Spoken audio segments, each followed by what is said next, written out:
Bon, là, je vais faire 2 chapitres parce que le chapitre 5 est tout petit. On va parler de la mort cellulaire.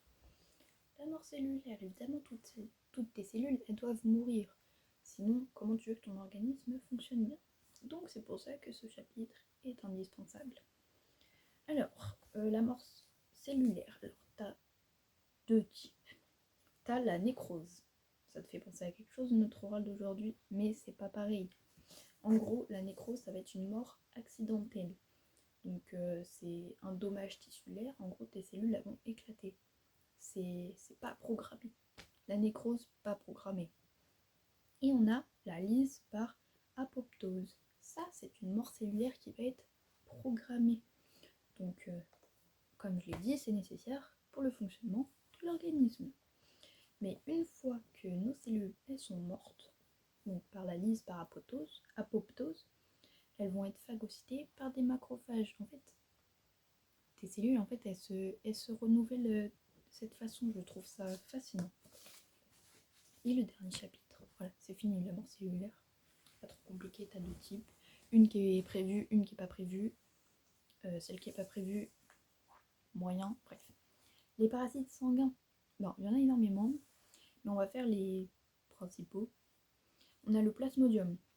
Ça, c'est quoi? Ça provoque le paludisme avec le moustique. On a la fièvre du Texas, Elle a plein d'autres mots, mais je pense que c'est la...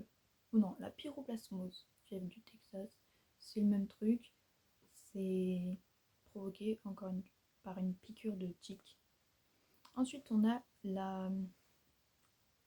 on appelle ça filaire, filariose. Ce sont des vers parasites. C'est appétissant. Ensuite, on a la borrelia. En gros, ça provoque la borréliose et la maladie de Lyme. Donc, ce sont des bactéries qui vont être dans ton corps à cause de tiques et de poux. On a là le toxoplasme qui va provoquer la toxoplasmose par parasite dans un autre animal.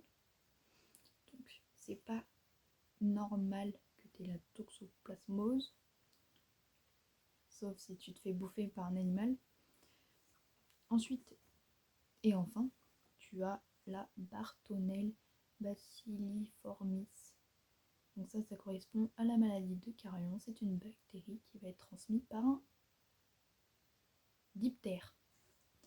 Il y aura un dernier chapitre qui sera très certainement demain, car la suite des vidéos, ça va être pour l'autre contrôle.